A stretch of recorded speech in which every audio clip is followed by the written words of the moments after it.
Our property sits at just under 12,000 feet above sea level at the base of the Cordillera Blanca Mountains in Peru, the highest tropical mountains and the second highest mountain range in the world after the Himalayas. We have a very sunny, permanent spring-type climate here. These breathtaking Andean peaks are located right behind our property.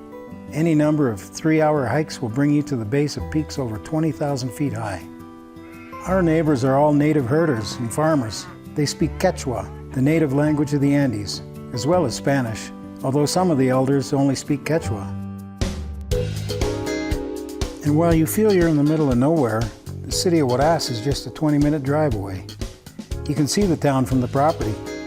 Huaraz is a bustling, chaotic farm town basically, but with a population of 120,000 people, it has all the basic amenities we need, including decent basic medical care, a few good restaurants, and tons of parades. I came here initially in 1988 to do my grad studies in environmental sciences, and being a mountain lover, I really fell in love with the place, both the mountains and the culture and the people. I spent a year, returned to Canada, graduated, met Diana in 1992, and shortly after that was offered work with a consulting company that offered to move me to Ecuador. So I figured I'd better pop the question to Diana. And well, here we are, and it's been one heck of an adventure. We bought the property and moved here in 2003 because it's a healthy, enriching place to live. There are 2 adjacent parcels totaling 2.5 hectares. One is undeveloped and the other has all the buildings. My background is in hospitality, so we knew we wanted to share this with people, but not too many people. We wanted to enjoy the place and not overcommit ourselves. The main lodge has a big open fireplace in the dining room and living room area, plus 3 bedrooms. One is a family-size room with its own fireplace. There's also a lovely private room on the upper floor with a private bathroom that has an outside terrace with great views. And there's a single room on the main floor with a shared bathroom. We also built 2 family-sized cabins in addition to the 3 rooms in the main lodge. Each cabin sleeps 4 to 5 people and has its own fireplace and private bathroom. In addition, we have our own home. It's a cozy 1-bedroom cabin with an airtight stove, full kitchen, living room, and a small office. We have access to full internet and Wi-Fi services.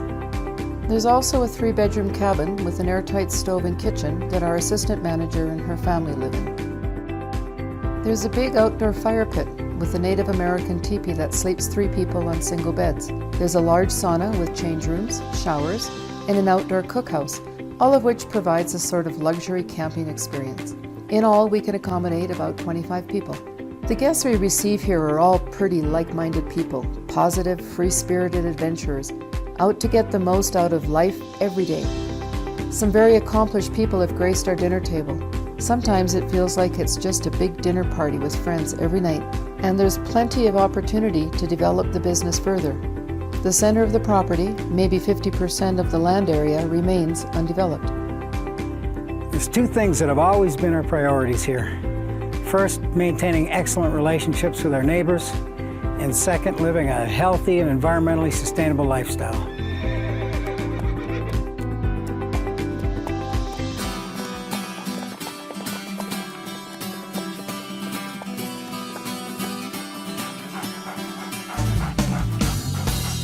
We use odorless composting toilets to minimize water use.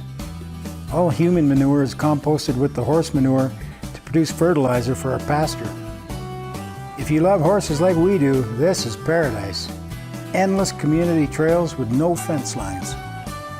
We produce most of our own vegetables in 7 greenhouses and grow all of our own quinoa, potatoes, and beans organically right here on the property. No chemicals. I just love working in the gardens, the greenhouses, for a few hours at a time with my buddies here beside me. It's relaxing and productive work at the same time. There's really not a lot of things you can say that about. We've worked hard to be good neighbors and to help the community around us develop opportunities for themselves. Our main focus has been on supporting education, training, and the development of small community businesses through our family NGO called Andean Alliance. Over the last 12 years, we secured the funding and constructed the Yuracyacu Community Development Center together with our neighbors. It runs as a cooperative. The goal is to develop the small community businesses to a point where their profits cover the costs of the early education program, the computer room, and the center's maintenance costs, at which time will be formally transferred from our NGO to the co-op. We continue to support a variety of other activities in the area as well, everything from an annual sports tournament to providing family greenhouses for our neighbors and road repairs. All of this has created great personal relationships with our neighbors and the community around us.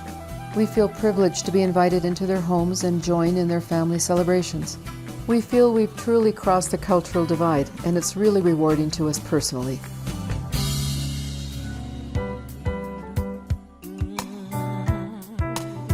We have no desire to move back permanently to the busy, commercially based world of North America. There's just so much life here, so much freedom. It's a rich, healthy, and rewarding lifestyle in so many ways. But we're 62 years old now. We have family, kids and grandkids in Canada, and we'd like to see them more often. We plan on building our own home on an adjacent piece of property we have right here. So we'll always be here to support anyone that buys this property, someone that wants to grab life with their own hands and see how rewarding life can really be. Whenever God shine a light on me, open up my eyes so I can see.